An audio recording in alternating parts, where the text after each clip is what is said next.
इस सवाल में गिवन है earth goes around sun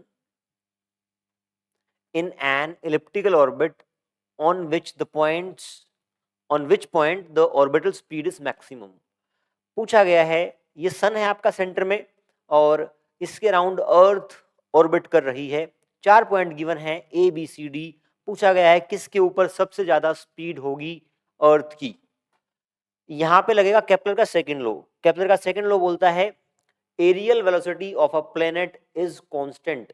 it means area swept by the planet per unit time is constant। आप यहां पे देखें, जैसे अगर मैं बात करूं, मान लो प्लेनेट यहां पे था, जितने टाइम में इसने ये एरिया स्वीप किया है, अगला सेम एरिया वो उतने ही टाइम में स्वीप करेगा।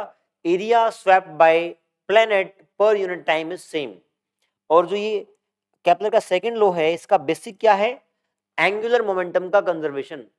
एक प्लेनेट के ऊपर जो सन का फोर्स लगता है उससे बनने वाली टॉर्क जीरो होती है, और अर्थ के ऊपर टॉर्क जीरो लगी तो इसका मतलब उसका एंगुलर मोमेंटम कंजर्व रहेगा। कुल मिला के केपलर लॉ आता है एंगुलर मोमेंटम कंजर्वेशन से। और एंगुलर मोमेंटम कंजर्व क्यों है? क्योंकि टॉर्क जीरो है। ठीक है, एंगुलर मोमेंटम का बेसिक फॉर्मूला होता है L is equals to R cross P। और यदि R और P परपेंडिकुलर हो तो L का मैग्नीट्यूड R इंटू P हो जाता है, या इसको आप MVR लिखें। P को मैंने लिख दिया M इंटू V। ठीक है जी। अब देखें ध्यान से, इस पर्टिकुलर फिगर में यहां पर सबसे कम R यहां पर है, तो यहां पर स्पीड सबसे ज्यादा होनी पड़ेगी, क्योंकि आप देखें M तो कांस्टेंट है, अगर R कम है तो वेलोसिटी को ज्यादा होना पड़ेगा।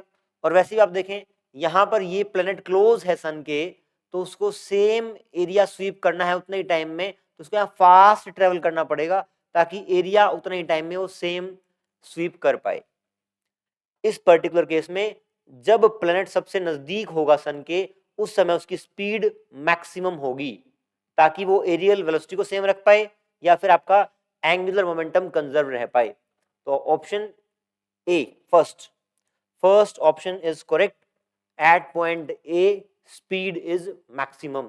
तो केपलर का सेकंड लॉ याद रखेंगे। केपलर का सेकंड लॉ का बेसिस याद रखेंगे, क्या है कि अर्थ के ऊपर लगने वाली torque is zero, therefore angular momentum is conserved. और उसी से आता है आपका कि एरियल वेलोसिटी कांस्टेंट है। एमवीआर बराबर किया, आंसर आपने निकाल लिया।